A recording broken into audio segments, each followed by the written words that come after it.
नमस्कार दोस्तों, मैं हूं ममता तिवारी और आप सभी का स्वागत करती हूं मेरे चैनल ममताज वे में। कैसे हैं आप सब, तो ये बताने के लिए कमेंट बॉक्स में हर हर महादेव हमेशा की तरह ज़रूर लिखिए।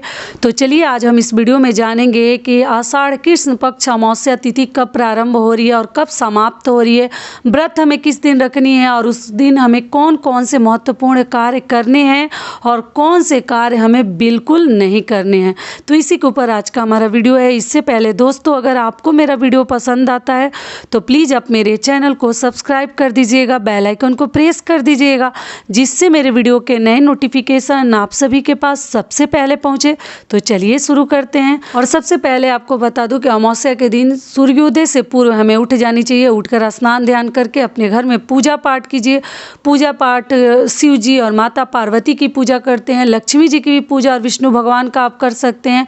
जो कोई भी मंदिर अगर आपको स्नान के बाद मिले तो मंदिर में ज़रूर पूजा कर लीजिएगा। मंदिर को कभी छोड़कर ना आए और पीपल वृक्ष की पूजा ज़रूर कर लीजिएगा। तो सबसे पहले आपको बता दूं कि अमावस्या तिथि जो है प्रारंभ कब हो रही है। तो देखिए उसके लिए टाइमिंग जो है हम स्क्रीन के ऊपर मैं लगा कर रख दी हूँ, अगर आप चाहें तो चेकआउट कर सकते हैं। और 2 दिन अमावस्या तिथि पड़ रही है, तो आप चाहे तो दोनों दिन स्नान दान कर सकते हैं।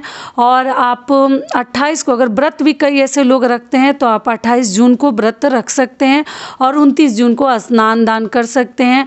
या आप चाहे तो 28 को भी स्नान दान कर सकते हैं और 28 को ही शाम को हमें दीपक भी जलानी है।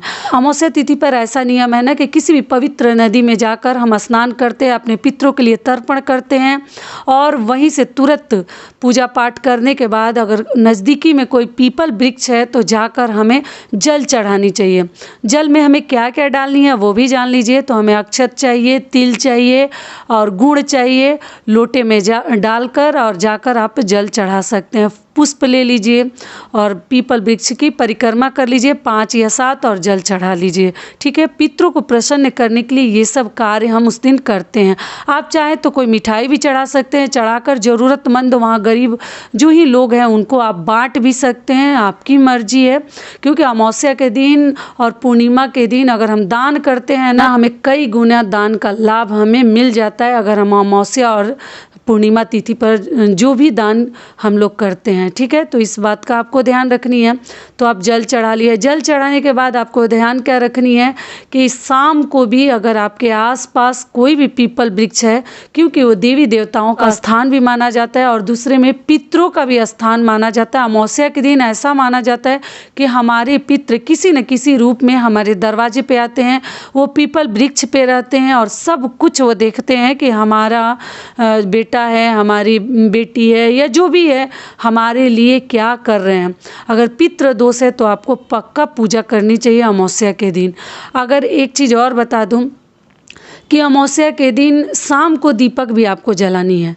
शाम को अगर सुबह आप पीपल वृक्ष की पूजा कर लिए तो शाम को बहुत अधिक देर से मत जाइए पीपल वृक्ष के नीचे, लेकिन शाम को दीपक भी आप प्रज्वलित कर सकते हैं और घर आ सकते हैं। तो ये भी हो गया। अगली चीज़ क्या है कि अगर कोई बहुत दिनों से बीमार है या अपने बच्चे के हाथ से अगर आप कुछ दान करवाना चाहते हैं तो अमावस्या तिथि पर दान करवा के आप मंदिर में दान दे सकते हैं, दान पेटी में डाल सकते हैं या किसी ज़रूरतमंद को कपड़ा हो, वस्त्र हो, भोजन हो इत्यादि आप सब कुछ जो बीमार है उस व्यक्ति के हाथ से अमावस्या के दिन पक्का दान करिए कि भगवान करे कि वो जल्द से जल्द स्वस्थ हो जाए। ठीक है, तो इस बात का भी आपको ध्यान रखनी है। अगली चीज़ क्या है कि चलिए जान लेते हैं कि उस दिन हमें कौन कौन से कार्य करने चाहिए। तो अमावस्या के दिन देखिए ब्राह्मण भोज जरूर करानी चाहिए। अगर आप सक्षम है, भगवान ने आपको उस लायक बनाया है तो आप 5, 7, 2 इस प्रकार से अपने अकॉर्डिंग अपने अनुसार आप ब्राह्मण भोज करा सकते हैं। अगर नहीं करवा सकते हैं तो उतने ब्राह्मण का ना आप सीधा निकाल दीजिए, मतलब अनाज निकाल दीजिए, वस्त्र अगर चाहे तो दे सकते हैं। और सीधा भी नहीं निकाल सकते, कहाँ देंगे, किसको देंगे, तो आप पैसा भी निकाल कर किसी भी ज़रूरतमंद लोगों को दे सकते हैं या ब्राह्मण को भी दिया जाता है तो आप चाहें तो दे सकते हैं। ठीक है, अमावस्या के दिन ब्राह्मण भोज कराना अति उत्तम माना जाता है, बहुत अधिक अधिक प्रसन्न होते हैं हमारे पितृ। अगर उनके नाम से हम ब्राह्मण भोज करवाते हैं उनके नाम पर तो बहुत अधिक शुभ माना जाता है। तो अगर आपको मिले तो ज़रूर कराइए। अगर ब्राह्मण नहीं भी मिलते हैं तो ज़रूरतमंद गरीब बच्चों को भी आप उस दिन भोजन करवा सकते हैं, पैसा रुपया दे सकते हैं, दान कर सकते हैं। और बच्चे के हाथ से और बीमार के हाथ से ज़रूर उस दिन दान करवाइए। तो ये भी हो गया। अगली चीज़ क्या है कि आपको उस दिन शाम को पुरुष हो या महिला हो अधिक देर रात तक बाहर ना रहें, क्योंकि अमावस्या के दिन आपको मालूम ही है ना, बहुत हजार प्रकार के मतलब लोग बोलते हैं कि बुरी आत्मा बुरी शक्तियाँ भी घूमते रहते हैं। तो इसलिए बहुत रात तक हमें, एक तो बहुत रात में बाहर नहीं जानी चाहिए, और बाहर भी हैं तो बहुत देर से अपने घर नहीं आनी चाहिए, समय से आ जाइए। और गर्भवती महिलाओं को अमावस्या के दिन बिल्कुल घर से बाहर नहीं जानी चाहिए, इस बात का आपको ध्यान रखनी है। ठीक है। अगला चीज़ क्या है कि अमावस्या के दिन हमें कौन सा एक और कार्य करना है जो बहुत अधिक महत्वपूर्ण है। तो जितनी सुहागिन महिलाएं हैं अमावस्या के दिन सिंदूर जरूर लगाते हैं। बहुत ऐसे लोग हैं ना कि कहते हैं कि अमावस्या के दिन सिंदूर नहीं लगाते हैं, लेकिन ऐसा नहीं है। कई ऐसे लोग पूर्णिमा को नहीं लगाते हैं, लेकिन अमावस्या के दिन सिंदूर लगाने से ऐसा माना जाता है कि हमारा सुहाग बढ़ता है, हमारे सुहाग में वृद्धि होती है। तो अमावस्या के दिन सिंदूर जरूर लगाएं।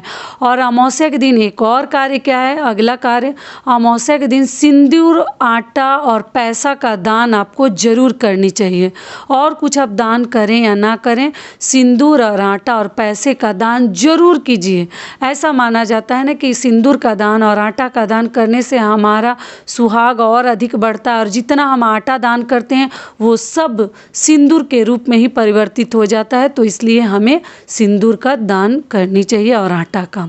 ठीक है, साथ में मुद्रा भी कर दीजिएगा। तो ये सब कार्य हमें अमावस्या के दिन करने हैं। अब आगे जान लेते हैं कि अमावस्या के दिन हमें कौन से कार्य नहीं करने हैं, ध्यान रखने हैं। तो देखिए, अमावस्या के दिन आपको बाल नहीं धोनी चाहिए। आप लोग फिर पूछेंगे कि 28 और 29 2 दिन पड़ा है, तो दीदी किस दिन धोएं किस दिन ना धोएं? दोनों दिन ना धोएं, क्योंकि दोनों दिन अमावस्या तिथि है।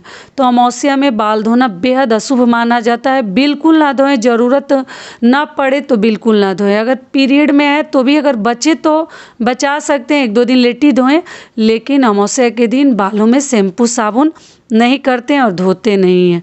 ये भी हो गया। अगली चीज़ क्या है, अमावस्या के दिन महिलाएं रात को बिल्कुल घर से बाहर ना जाएं, इस बात का ध्यान रखें। पुरुष जाते भी हैं तो बहुत अधिक देर से वापस ना आए।